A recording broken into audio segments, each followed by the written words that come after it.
Hello and good evening. Welcome to the No Exit Experience. I'm Jason. That's Richard. That's Tom. We have Celeste remotely. This is the No Exit Experience, and I will tell you. Welcome to the No Exit Experience, the VIP lounge of the human psyche, a claustrophobic K-pop train wreck where the only currency is interruption, where the knowledge that other people are the ultimate acid trip you can never come down from. There's no escape hatch. No final judgment, just eternal miserable dialogue. A nonstop three-ring circus of psychological torture where the only bartender is pure, unadulterated existence. So we welcome you to put comments in if you're watching. Give us a topic. We'll chew it up and spit it out like a great white shark. So my first, do you have was that picture good enough that I sent you of What About Me? Here, you can call it up. Yeah, well, I found a bigger version. Okay, good, because I couldn't. Because, yours was kind of tiny. Yeah, absolutely, and I didn't know if you could blow it up or what. There. Okay, so you'll see it in the bottom of the screen here. Yeah. You got to scroll through. I should have given that to you earlier. There's 50 in there, by the way. Wow. 48 of them were from What happened Vanessa. to it? I know. I'm looking at it. I'm trying to find the picture. Look at the little one. At the little monitor. Oh. See, and then you broadcast it to the big one by hitting big. Oh, I get you. I don't know which is the one, though, since you got a different one than the one with which I was accustomed. Is that it? No, your image just says the word. Okay. Something about me. Yeah. You'll see it because you're the one who sent it to me. Yeah. Wow, that's a lot of Asians. There it is. There you go. Okay, so this song, What About Me, was from 1982 from an Australian band called Moving Pictures. But there's a line in there, you just take more than you give. And that's the thing. Everybody, like Lake Wobegon, where all our kids are above average. Well, everybody thinks they're in the top half. Everybody thinks they're in the top half. But obviously they're not. If your grade point average is 95 and that's the middle, that means half the people are above you. And if you have a 92, you're in the lower half, which is excellent anywhere else. But that's the thing. Everybody thinks they're a better driver than they are. They're a better money manager. They're funnier. They're smarter. And they keep these delusions because it's the circle that they find. But I have two examples of I give more than I take. And that's why I get burned continuously. Because, and that's line there. You just take more than you give. And my last paramour, who will go unnamed, even admitted, I got the text message that said, I tried harder than she did. She even said that. She said, you did try harder than I did. Well, no kidding. And then it was 30 years ago. There was a woman I knew peripherally, and I just tried to intimate something further, and she said no because I was too good for her. She doesn't mean like good and bad, like she's not. No, I was too goody, like goody two shoes, too noble, too lawful good for her. I didn't have the chaos or because the lawful good is from Dungeons and Dragons. You know that there's lawful, chaotic, and evil. Or there's what is it? What is it? Lawful, chaotic, and what's the other? Neutral. Lawful, neutral, and chaotic. And then there's good, neutral, bad. So there's 9 different criteria, Like do you think she wanted a bad boy and you weren't bad enough? Yeah, that's exactly it. Because that's what they want when they're young, and then they get older and they realize they don't. But I still am. I'm like, you say I feel hungry and you want a steak. But I'm like a 40-ounce porterhouse. You don't want that much. You don't want that much. So Celeste, have you ever met women who were attracted to bad boys? Well, I think, as Jason mentioned, when you're younger, I'm going to say in general, you want a little bit of an edge. Not a whole lot of edge that you might like when you're younger because, it wears off quick because it's, it gets debilitating after a while. Yeah. But too much good is really too much. I kind of liken it to a lot of things that I call the 10th piece of chocolate. And you have this box and you're eating the chocolate, yum, yum, yum, yum, yum, yum, yum, yum, yum. And then you get to the 10th piece and you put it in your mouth and it makes you sick, right? You've had too much. And I think we all have to be careful and try not to be the 10th piece of chocolate, because I think, women can go to the extreme just as well as men. And it makes the other person tired after a while, because you want to try to have most healthy relationships, you want to try to have a balance on par. So you don't want to get into a competition where you're trying to be good and then better than your partner is. Nobody's perfect, and we just have to roll. We're trying to understand what are the absolutely necessaries in the relationship, and anything that's outside of the absolutely necessaries, let's not go overboard with that. Well, that reminds me of the line from the song Stutter from Elastica from 1993. Am I much too much for you? But that's, I love that song because, boy, I love the 90s. And I thought I loved the 80s, but now when I reflect, I love the 90s too. Those are fun times. Yeah, yes. exactly. Now, do you think there are men who are attracted to bad girls? That's only for sex. Guys are more American society, especially, but also European. Look at women like their first thing is sex, and then anything's after. Like the guys who can't wash their own clothes, but they go out and they build buildings. But they can't make their own food. They can't even make a sandwich, but they could take a hot rivet and pound it into a steel girder. There's a dichotomy there. What's your thoughts on that, Celeste? You think that there are men who are attracted to bad girls? Yeah. And, I think wise women will understand that. It's hard when you're young because, the energy is very physical, in your younger times. But if you're looking for that long term, you have to learn how to be you can take her home to mother, and then when you go home at night, you are not the girl mother wants to know. Yeah, a lady in the parlor and a whore in the bedroom. Yeah, pretty much, right? And when you can figure out that balance, with the right person. The one thing I think about women is that they give too much too soon sometimes in the quest for that long-term stabilizing kind of relationship. You have to, be self-confident enough to resist the temptation to chase that. Do you have something beeping at your house there, Celeste? Do you hear that? What kind It's of not in beefing? my house. Okay, because I hear something that's like a. Oh, I don't know where that is. Is somebody else plugged in? no, I don't hear it. I don't hear it either. Yeah, right there. That. When I heard it, I saw a green bar over where Tom is. Now it's gone. Okay, good. The thing is how that if the Catholic girls are taught to count up from 0 to 100, whether you're Irish or you're Italian, instead of starting at 100 and losing points, and so this guy doesn't measure up because he hasn't built up enough to me. So even if instead of the ones that give it away early, the ones that don't give it away at all, because they haven't reached the threshold. And then when you do that, you'll never get somebody who's good enough. Yeah. Somebody who earns enough points. It also depends on your exposure to men, right? If you've been exposed to men of quality, by that I mean honest, kind, compassionate, not necessarily financially superior, but characteristically superior, you tend to want to continue to live in that, ergo daddy's girls, or a great brother or somebody like that. Then you can get confidence in your decisions. But we shouldn't rule out the fact that sometimes women, especially as they became more independent, are more capable of making decisions for themselves regarding their work choices. Sometimes you just want a boy toy, right? While you do your other thing over here. So that's another.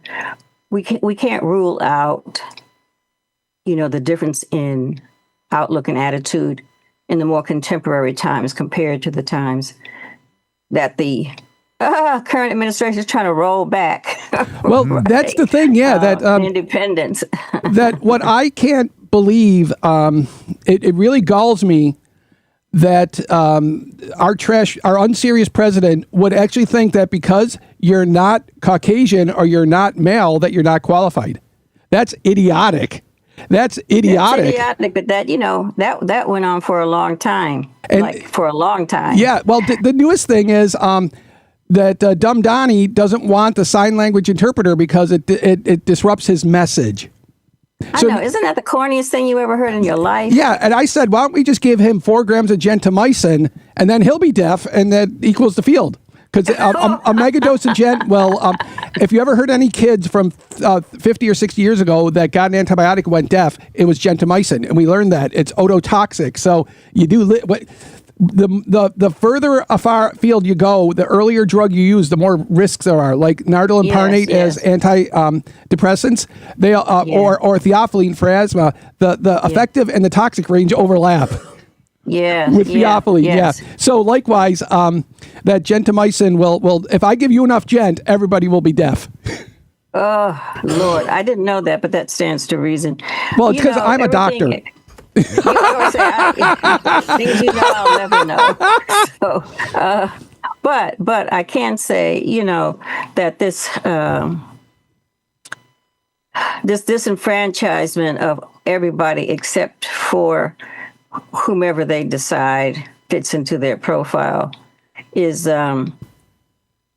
it's not new, but you don't expect it to surface in the way that it has surfaced now, especially within the corridors of law. And well, that's why we have the pushback of the lawfare. So that's the good thing, because I've said it twice now online that ham sandwiches are celebrating everywhere because they can't indict Letitia Adams. If you can't indict somebody, I, not being a lawyer, if they pro se or pro hoc vice make me a lawyer, I can indict somebody. That the indictment is the lowest bar you could have, being and they can't even get past that. That tells you. People, I mean, what was it? Gertrude Stein who said there's no there? Yes. There's no there. There is no there. It's an air. It's not a nothing burger. It's an air sandwich. And that's the thing with the lawfare. But what's the funniest thing? You know who's the toughest guy in the cabinet? No. Scott Bessent, who's 62 and will kick your ass. And he's the gayest dude in the world. Gay. Yeah, that's the thing. Interesting. Right, but he is still the toughest guy. I mean, the irony is the only gay dude in the cabinet is the one who will beat everybody's ass. Yeah. I mean, he is one tough FFer. Yeah. And you know what? He's fairly immovable in his opinion, too. Once he forms it, he's, that's it. That's it. Well, him and Lutnick are the smartest guys, and they're like this. Everybody else is unserious. Yeah. Well, he might be one of the few that actually knows something about the appointment they have, whereas everybody else is just in there sort of threw some cards out, and wherever you landed, that's where you landed. Although Doug Burgum, who was the governor of North Dakota, he is interior. He kind of knows his land, but he has the slant of let's exploit it instead of let's conserve it. Yeah. So, which is, I'm still trying to get over the fact that for MLK Day, he's resubstituting the national parks free admission with his birthday. Yes. The ego is so magnificent. How do you even think of something like that? Right? Well, they were. Did you hear they wanted to he wanted his face on the card? What card? Yes. The admission, really? The admission card to the national parks, his face. Yes. But somebody made a sticker to put over it, and they said, no, we're not going to do that. And also, there's he wants his face on a commemorative coin. Yeah, my God. And so that's all just there. Donald Trump is nothing but a failure, but with big ego. And he started with $100 million that Fred Trump Sr. gave him, and he pissed that away, keeps running businesses into the ground, and his billions are from grift. He hasn't sold anything. It's just from grift, and it's for name recognition. His Q number has to be really high. He's really recognized, but I don't think anybody respects him. But they kowtow to him because look at how he torched Tom Tillis when Tillis pushed back against him, or the Indiana House of Representatives, the way that they about this redistricting. Spend your coins wisely. Don't use all your capital like that, because you disapprove of the Indiana vote? Well, they voted down redistricting. And you disapprove. No, I'm in favor of it. Leave it as it is. Why'd you say don't spend your capital? No, he's Donald Trump is burning his capital on them. Saying I'm going to primary y'all. I'm going to primary y'all. Okay. Because what I've said, how you defeat Trump is 5 or 6 name Republicans, burn him, and then he will torch them, and then he'll get tired and he'll forget it. You know that. Well, you had the start of with Marjorie Taylor Greene, shocking everybody with her walk, and there've been some other walks that have been, less notable, but important that continue to slim the margin. And with that in mind, that seems to have opened a door, a sliver for opportunities to oppose.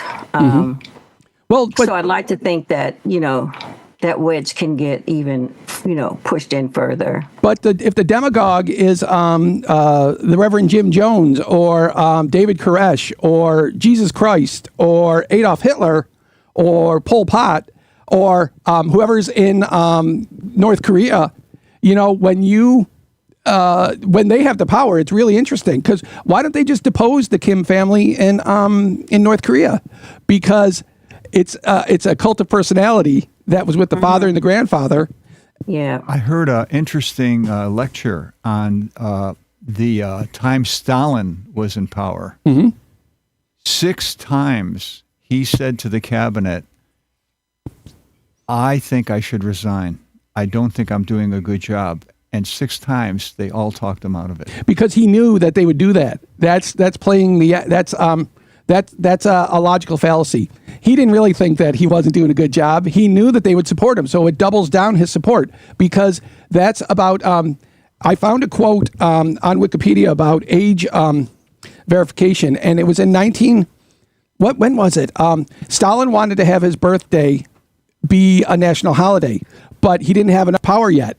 So then when he did, he declared it. And that's the thing, that he didn't have enough power to make it a national. And that's why saying, I should resign. They say, no, because he knew they would say that. He didn't have any real fear they were going to depose him. What the part B would be then, right? If they said no, what would happen and who would step in? Right. They had the opportunity to depose him. He actually signed his and he handed it in. And they said, no, Russia needs you. But that's the gamble that I'll tell you that demagogues, they know where it's at, because what happened after Stalin died? De-Stalinization. They took Stalin's name, they took Lenin's name off of St. Petersburg, and what was it Volgograd was Stalingrad? I don't know. But they took Stalin's name off of Stalingrad, so they de-Stalinized, and because if somebody had any guts, they'd say to Donald Trump, you can't even spell Republican, so you can't call somebody a rhino. And there's a woman in North Carolina who's running. She was a registered Democrat until about 6 months ago, but she's running as a Republican because that's the only way she'll get elected. But she brings an inflatable rhino with her when she goes to her rallies, because she's a Republican in name only. Yes, yes. He's proud of the fact. Yeah. That's the whole thing. And Donald Trump couldn't tell you what a Republican is. I mean, he has a lot of democratic policies that he thinks he's espousing, but there's nothing Republican, a traditional Republican, about Donald Trump. And what he said 20 years ago was, if he would run, he'd run as a Republican because they're the easiest ones to dupe. Yeah, because he did start out as a Democrat. That was a shift. He shifted to Republican. I think, the engines behind his wagon are really, I think we all know it by now, Steve Miller and Peter Thiel. Yeah, and the other guy that works with Thiel, the other tech giant. I can't think of his name. Elon Musk? No. Oh, then I don't know. I have to look that guy up, because he and Thiel started their enterprises together, and he's under the radar, but he's like really dangerous. Well, like when I lived in the Caribbean, when I was in Grenada, when I was in my preclinical years, I asked the local mortician guy, because he had a monopoly over funeral homes on the island, and I said, "Who'd you vote for?" And he said, "It doesn't matter as long as I stay in the money." Yeah. So that's the thing, that politics has little bearing as long as it benefits me. That's where it ends, I mean, personal satisfaction. That's really where we are right now. Yeah. Right. that instead of the rich have this much and the poor have this much, now the rich have this much and the poor have this much. It's just a natural progression to the periphery. Yeah. Periphery, yikes. But yeah. Yeah. Okay. Well, Give me another topic. Celeste, what do you want to talk about? what do I want to talk about? Give me a topic that is compelling. I really want to find out what everybody thinks about it because I know I'm like livid about it. Where you can now, and Stephen Miller said this so appended to this, people of color, any color at this point, ultimately to be part of this remigration they're calling. There was an email circulating on Facebook out of the Department of Homeland Defense that said we have to seize the moment. Now is the remigration time. Then there is Elon Musk posting constantly all day how black people are committing crimes on white South Africans and they need to be brought to the United States for asylum. And now we have buy yourself citizenship. Oh, the gold card. Because the platinum card is for $5 million. You can have 9 months in the U.S. It's essentially a visitor's visa. Yeah. So now you can take the road, the path to citizen. You can buy that now. Mm-hmm. Yeah. Well, it's like the fast pass at Disney. Yeah, is it going to become permanent? Because now they're trying to squall and squeak about dual citizenship, enforcing. That's going nowhere. That's going nowhere. I hope not. Yeah, that's Bernie Moreno being idiotic for some reason. I mean, anybody like me that had a grandparent that was Irish can get Irish citizenship, and my mother's grandmother was Irish, but my mother wouldn't get dual citizenship because if she did, then I could have, and that means I would have an EU passport. But my mother didn't want to get on any lists or anything. Like, really? They're not going to care about some woman in Blaisdell, New York. You know, it's not like we're an IRA storehouse, and we got guns in the basement. No, but she wouldn't do it. Now she's been dead 7 years, so my door is essentially. Well, although my uncle's still alive. Oh, okay. Yeah, so there's still but I don't know if Uncle getting citizenship, if I can get it through him, Yeah. Well, citizenship shouldn't. It's so weird to have this within the content of a political battle. Whether now you want to tamper with, birthrights. Yep. The founding principles of the nation, and the fact that so many elected officials don't understand the 14th Amendment, the 13th Amendment, to say, listen, a pathway to citizenship is if you're in the process. And I'm thinking about this because the arrests where the ICE people seem to be showing up in courthouses where people are following the process. And according to the Constitution, they're here legally, not illegally. Yeah, and that's the thing that when you throw the baby out with the bathwater, you lose a lot of babies. Yeah. And that's all. You can't even say to them, "Show me your warrant." They say, "I don't need a warrant," and that's why they cover their faces up. Because you know who doesn't cover their faces up? The 2 million law enforcement officers elsewhere in the U.S. Yeah, they all wear their badge. They have their name here. You see their face. They're not hidden behind sunglasses and a gaiter trying to cover up who they are for the atrocities that they're doing as nameless dolts. Can't become a cop. You can become ICE. Well, and I guess my problem is, with Congress, that's why I say they don't seem to understand the 14th Amendment and the Constitution, is that they should be overruling these acts of illegal, because these are, to me, that's illegal seizure. If you are within the confines of the law and you are following the law, then hands off. Well, right? I mean, that's how that should be. And Congress could kind of make that happen, and they're not, which I don't really understand that, because it ain't like Trump candidates are, surging to the top of anything. Well, because what I think is because the people in Congress are educated people and they're smart people that are following the unhinged president. Serious people are trying to understand what the unserious guy is doing. These are all these executive orders, which are batshit crazy. They're just crazy. and they are trying to make sense of something that doesn't make sense. They're like the demons in Paradise Lost, the demon philosophers who can't come to any results because they're demons. Yeah. They're completely false in what they do, so they can't get any solutions. And that's why and also the demagogue in them, they're worried about being primary. Like my member of Congress, Nick Langworthless, who totally follows in lockstep with these MAGA guys without using MAGA, but he's totally in lockstep with this idiotic stuff. You'll notice he's a white, not male, non-Jew. He doesn't have any of those things. So he doesn't want to hear the truth. Oh no. But you know what? He's not he's not new with that. I think he sort of textbook some of these. There's quite a few of these textbook types that follow that philosophy, which is.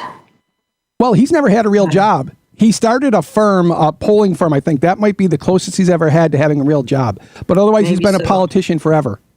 Yeah, that's what I know him only as a politician. I don't know him as another kind of contributor. Well, and I don't know if it's a mark of honor taking a seat after the guy who got convicted of insider trading. Because I had to laugh that they showed the video of, what's his name? Who's the guy from Kentucky? McConnell. McConnell's talking, and in the background, on the McConnell's left, so it's on your right, you see Chris Collins on his phone and running out of the thing. In the way background, like if somebody was over there, we have the camera there, and he's running over there. That was when he was getting his insider trading information. It was caught on national TV.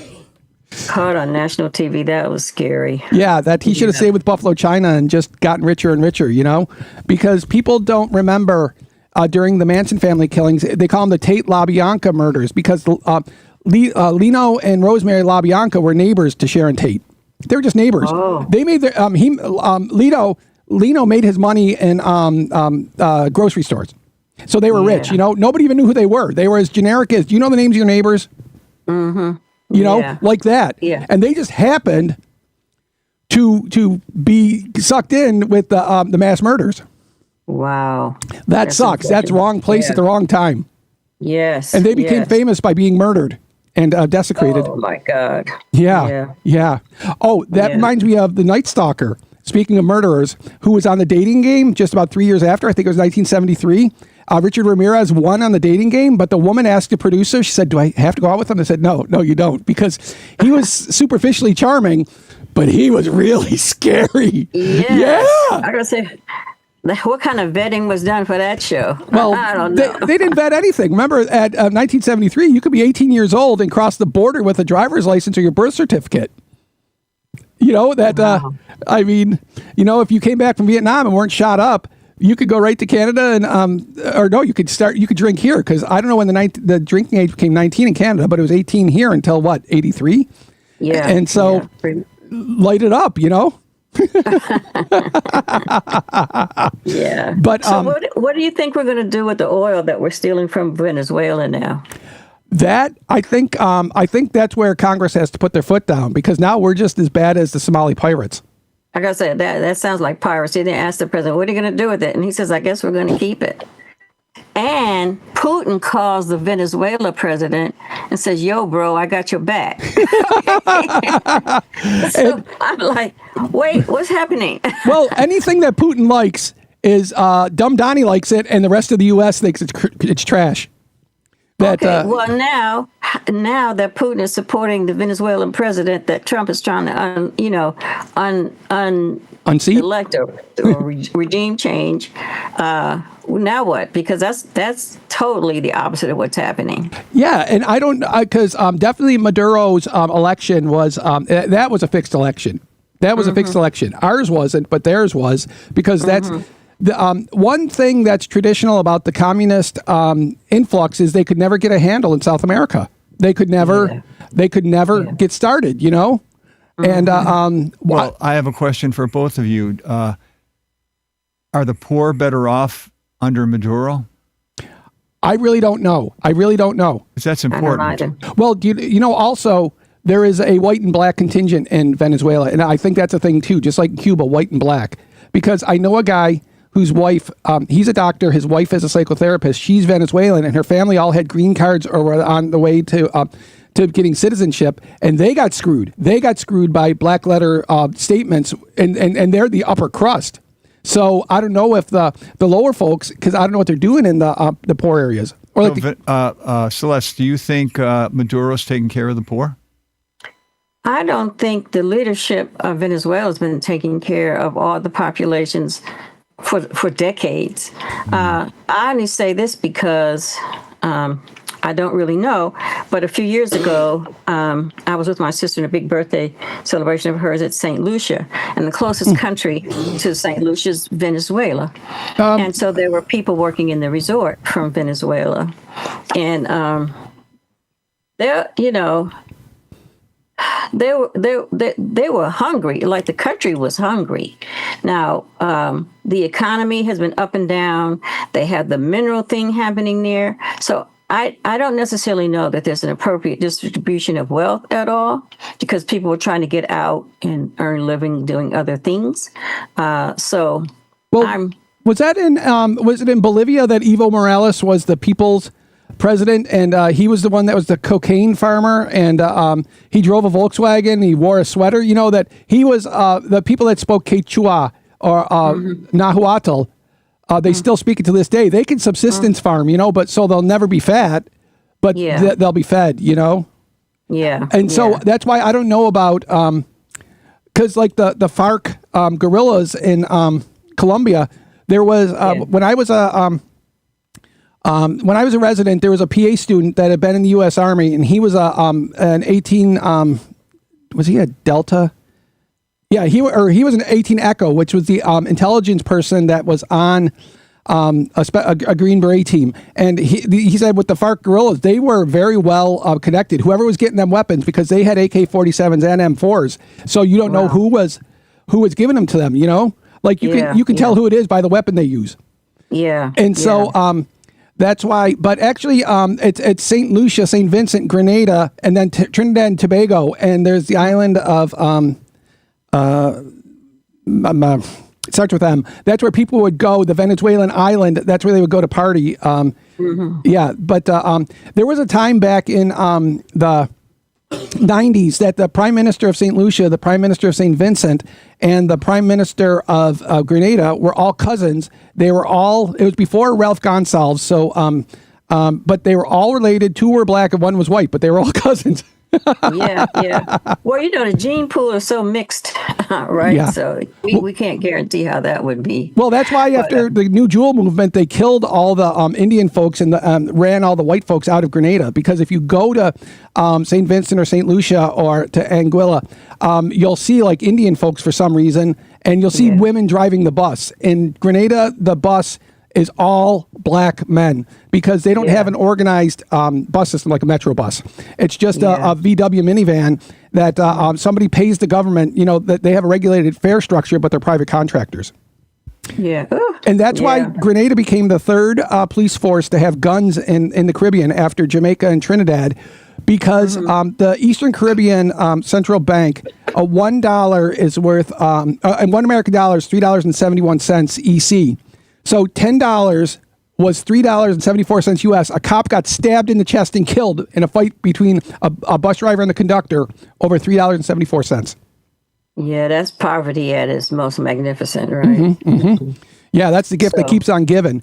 And you know what? They have like favelas in St. George's in the capital city. But one of the most ephemeral things was walking into town and you hear somebody practicing on their steel drum coming out of the favelas, and you just hear this lovely music emanating from somewhere in there, and it's like magic. It's like hanging in the air. Yeah. Well, wherever you are, you got to try to make the best of wherever you are. Yeah. And I think, people try to do that. Well, I saw actual kids going to school barefoot. Some kids had shoes, some didn't. Nobody only had one shoe, but either you had shoes or not. Yeah. And we can't even. But one woman, I flew through St. Lucia because there's Castries and is that in the south and what's in the north? But there are two airports at the top and bottom. I did fly into this airport, drive across the island, and I get on the other plane. But flying in, I saw yellow school buses, and the woman who was in St. Lucia said, "Yeah, civilization is coming here." And I thought, wow, you said that about your own island. You know that you. Yeah. Well, when I landed at that little tiny airport and to go to the resort where we all were, I took a cab, which took almost about an hour to get there through these, winding, nearly dirt roads. And I said, well, on the way back, no, is there another way? And my assistant, said, well, they do have helicopter rides. So what took me an hour by car took me less than 15 minutes by helicopter. So that's an indicator of the roads, right? But also, what's interesting, it's on the beer of St. Lucia and on the EC $50 bill, Les Pitons. Yeah. It's both on the bottle of beer and the $50 bill. You put them next to each other. It's the same picture of the mountains. Yeah. Well, yeah. And it's a beautiful place. I can't take that away from that part of the world. It's a beautiful part of the world. Mm-hmm. But well, the worst thing about anything. Is Richard going to talk about his article? Oh! Are you going to talk about the one that Vanessa lost her shit over? Yeah. Are you ready? Yeah. Hit it. So at the University of Oklahoma, there was a psychology class, and every 2 weeks the professor passed out a handout, and he said, now I want you to go home and write an essay about it based on what we've been discussing in class. And Samantha Fulnecki was a student, and every week when she would turn in her essay, she would get 100 on it. Until an article was passed out about the problem of peers using teasing as a way to enforce gender. She got a 0. And it was graded by a teaching assistant who was a trans person. Mm-hmm. And then the teaching assistant showed it to the professor and said, do you agree with my analysis that this deserves a 0? And the professor read over the paper and he said, yes. And the reason he did is because she didn't discuss anything that was discussed in the class. All she saw was an opportunity to express her religious beliefs. And here's an example of what she said about peer pressure discriminating against people who identify as trans. Mm-hmm. She said, I don't see this as a problem. God made male and female and made us differently from each other on purpose and for a purpose. God is very intentional with what he makes. And I believe trying to change that would only do more harm. Gender roles and tendencies should not be considered stereotypes. Women normally want to go do women things because that's how God created them. And God put that desire in our hearts. The same goes for men. God created men in the image of God's courage and God's strength. And God created women in the image of God's beauty. So, do you think that the student deserved a 0? Well, get to the part about Adam's rib. Oh, you want me to go to the part Just about Adam's that part rib? about women.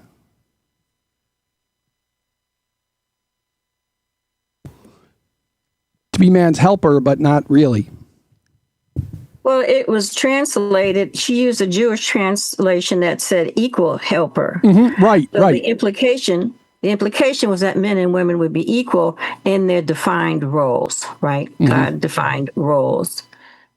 And my thought was this: I didn't remember whether it was, the part was about that, but I would say, based on content and quality, and right.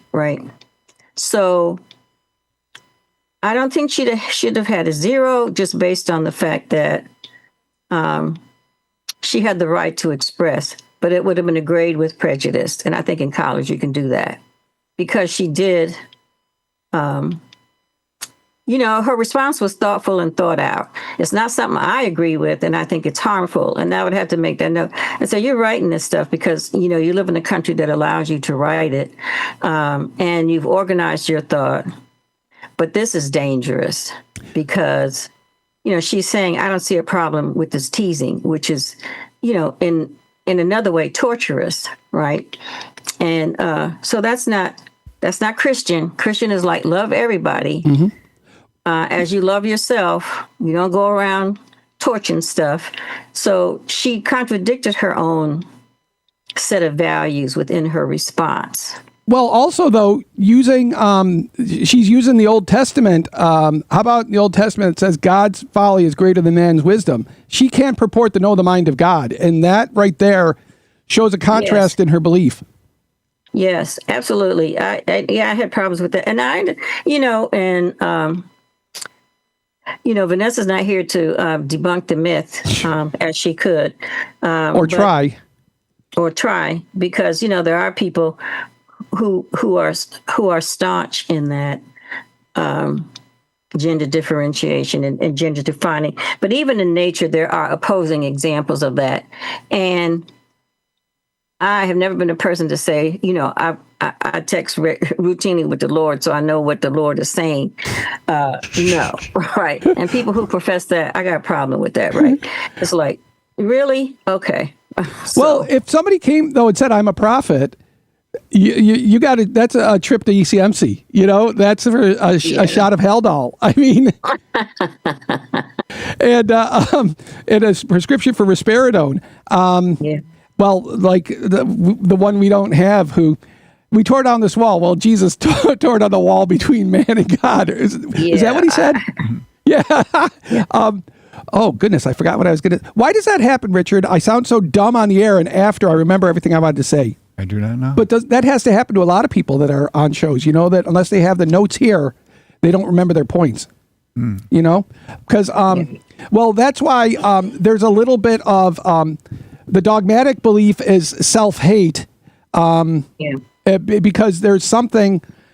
What I celebrate is greater acceptance of GLB people, because you couldn't be, especially the pariah, the bisexual is the pariah to the gays and the straights, but to be gay or lesbian, because it's just a thing. You know what I mean? It's not like I'm grooming your kids, because if it's not your thing, you're not going to become it. You know what I mean? No matter how much you groom the kids, they're not going to become gay if you can't make that happen. Oh, that's what it was. I got a question for you, Celeste.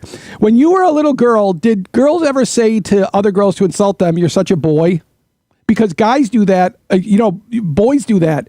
They say, "You're such a girl." Well, that's because of the negative connotation about feminine aspects. Yeah. I tell you, I wrote a poem because it was sparked by I listened to when Rita Dove was the poet laureate. She was talking. She was here for Martin Luther King celebration out at UB, and she talked about Dr. King being reduced to a phrase, "I have a dream," but he was more than that. And I thought about that connotation with women, and that's when Boris was still around.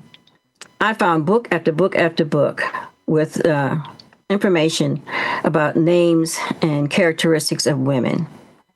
I did not find one single book with that similar theme about a man. And so women would not say, "Oh, you're a boy," like that, because the implication would be different. But when men say that to another man, it's suggesting that he's weak or wishy-washy or whatever, unkind characteristic that you can apply about a man and feminine characteristics. So no, we never said that. And right? so I have actually a local connection to that. I was about 8 years old, and I was at a friend's house, and I didn't realize until later that this friend was the bonus child. He was born 10 years after his siblings that were closely together, so he was totally spoiled. Well, he had identical twin sisters, and one of them was married to a guy who was a hockey fan, like we all were. And Jerry Korab was on TV, and KY says, "Korab's a femme," and that was the slur. That was how he's insulting them, calling him a femme.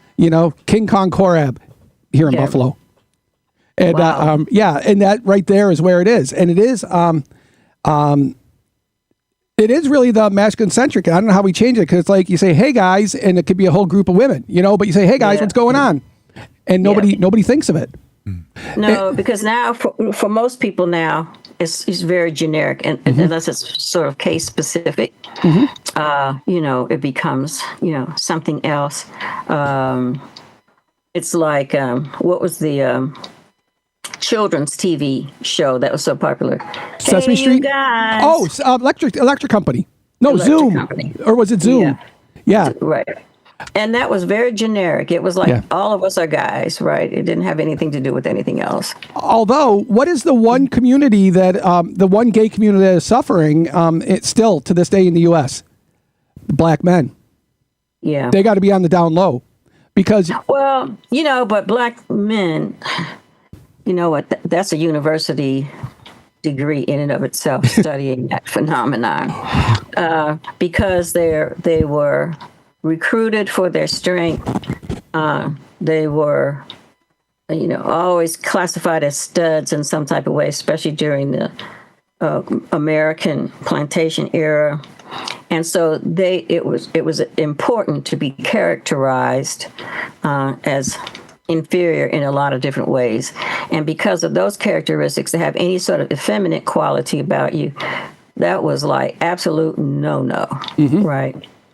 And I think as times go by, and I'm not sure how to, it goes when you have heroes, black men that were gay, late identified, not early identified. And within the culture and tradition, it's become less hate-filled, right? But there's still the creature high on the fear map as far as I'm concerned, that black men being the most feared. I don't care what they are. They have an expression, some of them say, I'm more man you'll ever be, more woman you'll ever get. Right? They be real clear about that, okay? Well, and so, we would say, what would happen in the black church without a gay music director, right? I mean, they're strong influences in a lot of different ways, and loved and regarded. Remember the broader society has the problem. Remember the play Our Town by Thornton Wilder, and one of the guys that was in the afterworld was Simon, the music teacher, and it's implied that he was gay. And he also drank a lot. But really Wilder, who was gay, he knew what he was dealing with there. But that was one of the things that was just a sidelight. Because the thing that I find the saddest in that play is when Mary dies during childbirth. That just makes me cry every time. But when I was in South Carolina, I was in Greenville, which was 2 hours from Atlanta. And I remember a nurse's aide, Nakia, we had a lot in common. We thought a lot of long things. She said to me one day, she said, if I could find one single straight black man in Atlanta, I'd celebrate. Oh, yeah, that's kind of deep. I mean, I was in Atlanta for, back and forth quite a bit. She didn't go to the right club or something. Well, I did. My textbook chapter was on subway derailments, and so I knew about railroad systems everywhere. And we had a resident named Michael, who was a black dude from New Jersey, and we were the only Northerners. Everybody else were like genteel Southern hicks, like they couldn't even imagine sexually transmitted diseases. And he said, "Do you know what MARTA stands for?" I said, "Yeah, Metro Atlanta Rapid Transit Authority." He said, "No. It's moving Africans rapidly through Atlanta." Yikes! Because Yeah. it was on Saturday Night Live with so it was Chris Parnell. So it was about 15 years ago. But when the Atlanta Journal-Constitution said SNL burned us and we deserved it because they got an inch of snow and it brought it to an absolute halt. Right. And it brought it to an absolute halt. And the way the guy said it, he says, Connecticut confetti, Satan's dandruff, Obama's white friend. That would all turn for the snow. Yes. We forgot to ask Richard, though, his opinion on his article. Yeah. Speak. The question is, if you were the professor, what would you do? If it didn't hit the topics, if that wasn't covered in class, then it deserves it because it deserves a 0. Well, if you didn't hit any of the points, Yeah, I would give her like a 10 out of 100. And I would say to her, I'm giving you a 10 because you took the time to fill it out. You did the effort. But you didn't discuss anything we discussed in class, so I can't give you anything higher. Well, when I was in high school, this is the coincidence. The guy who lived across the street from me now, he's a retired cop. His father was my social studies teacher in 10th grade. And the question was about Marbury versus Madison. And I didn't mention that. So for a 5-point test question, I got a 0 on it for that one question because I didn't mention any of the points. Same thing. In But other words, you didn't discuss what was discussed in class. right. So I don't even know if I'd give them the 10 because you got to look at the points where they were. My a former friend whose wife was a professor, I asked her to let me grade a student's paper. So for different reasons, I gave the paper an 81. She gave it a 77. But so we had inter-rater reliability there. But her rationale was much more structured than mine. So do you know how Yeah. the university resolved the problem? No, how did they do it? They discussed it with the professor and came to an agreement, and then they told the student, well, look, your grade is based on 10 essays that you write based on these handouts. Now, one of these essays you got a 0 on, and it's very controversial. So we'll tell you what, we'll pretend that this one essay didn't even exist, and we'll just base your grade on the other 9.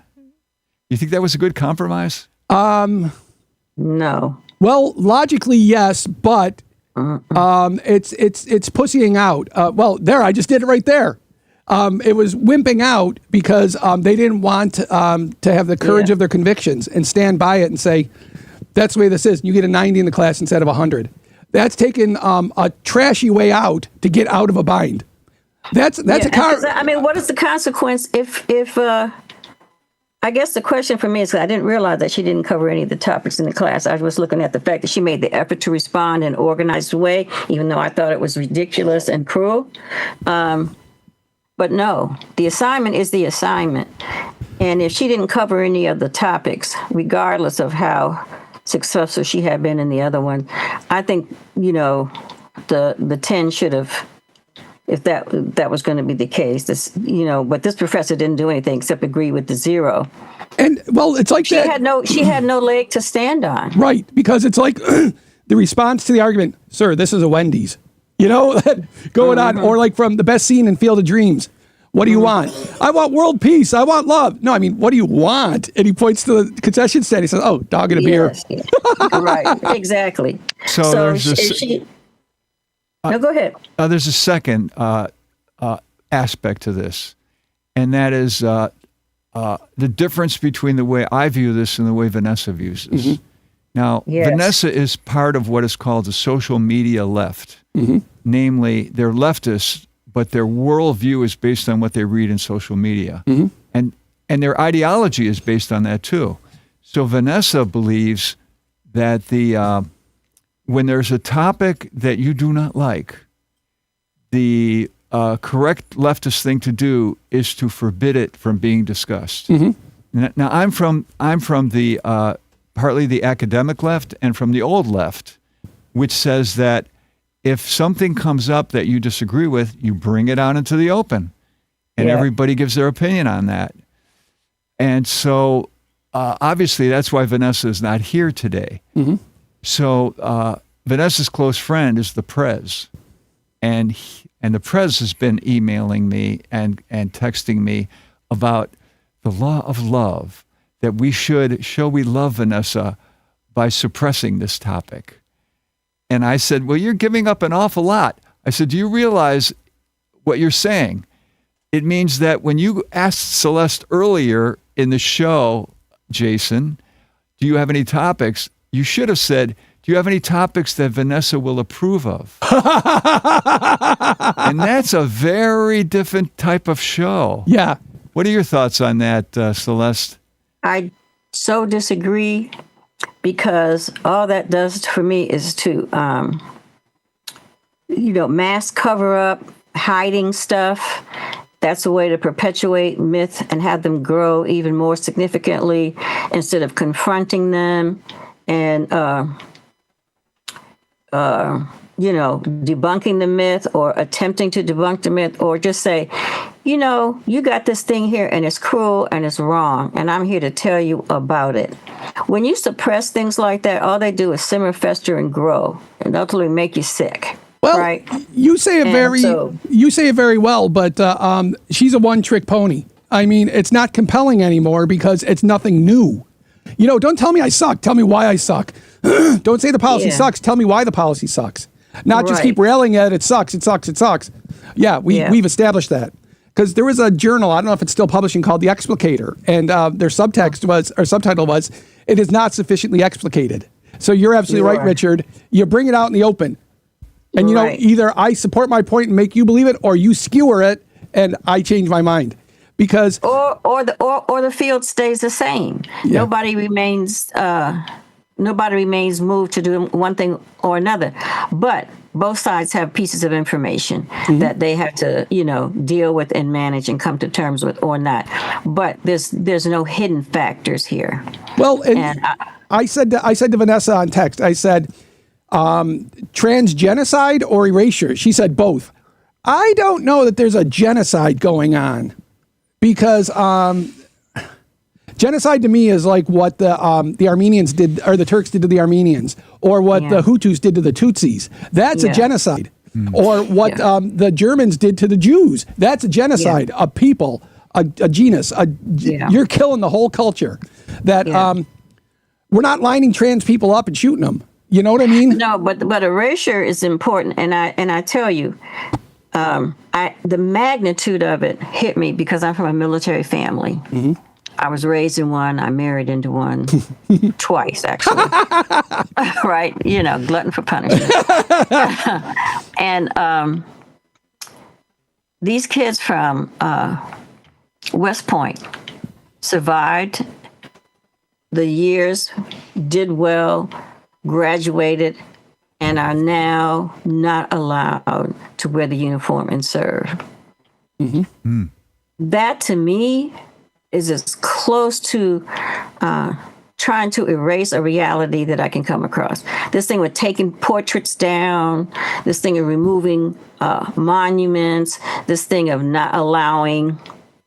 I mean, there are members of the LGBTQ plus community that are war heroes, and the people who fought with them say, I would not go into battle with anybody else other than, this guy, this girl, whomever, because they demonstrated their commitment to country. They demonstrated their commitment to the Constitution and their allegiance to the nation, blah, blah, blah, that whole thing, because I understand that military. So for you to say now these people who have earned their place, who are willing to put their lives on the line, all the things that go with that, and for you to deny them based on your personal opinion, because it ain't based on nothing else other than a personal opinion and a value system that's wonky. Well, we're running short on time, so I'm going to interrupt you, Celeste, because I totally hear what you're saying, and you're absolutely right. But there's a difference between trans person serving and a gay or lesbian person serving, because the trans person needs hormones, and hormones have to be refrigerated. And because I don't think just by mouth is enough to keep them. I think that they have to get enough by shots. And I'm diabetic. My insulin has to be refrigerated. I can't get in the... that's my objection to trans people that have to get injections in combat, because if I can't go, you shouldn't be able to, because you have a requirement that makes you, that's something that having to refrigerate in a sandy war zone, that's the problem. That's my problem with it. Nothing ideological. It's strictly mechanical. But they can serve in another capacity. Right. But the other thing is, back in 1998, the HMS Newcastle came into Grenada, and the Newcastle, actually, they had a soccer team, a footy team that was sponsored by Newcastle Brown Ale by the brewery. So they had these jerseys with the red star on it. They were green like the label. It was the coolest thing. Yeah. But they had a contingent of 8 Royal Marines on board the Newcastle. And I was talking with one of them, and I said about I was at that time 6 years out of military school. So we could basically talk. And I said, what about if you knew there was a gay dude who was in your unit? Would that screw it up? He said, it absolutely would. I said, but you know what? If he didn't say it and you didn't know, and you both went into battle and he saved your life, and he's not coming on to you and he's just another guy, would that matter? And I changed his mind. He said, if he's just another bloke, sure, have at it. And that was the renaissance of it being, because what have I said time and again, Richard? The big dirty secret about gay and lesbian people is they're just as boring as straight people. They do their job, then they go home and love who they love. Right. That's it. That's it precisely. They do that. They do what they do like everybody else. So, and so that's the thing, and that you can do your job. The thing that bugs me is that the Undersecretary of Health and Human Relations, Rachel Levine, they dead named her. They put her name before she transitioned. That's just cruelty. That is cruelty. Because Yeah. if it's done intentionally, that means it's malice. Because if you do it unintentionally, that you can get a pass the first time. You don't do it on purpose. But when you do it with intention, that's just malicious. Well, and then the other stupid thing that people say, and I mean it's totally stupid, is, well, how would you feel if a transgender person was using a ladies' room? I said, how in the hell would I know? You got to piss. You got to How piss. would I know? Do everybody go in the bathroom? I say, are you a transgender person? Who cares? You went in there to pee. Yeah, yeah. Okay, that's all we got, people. I hope that we got you going. Have a great weekend. See ya.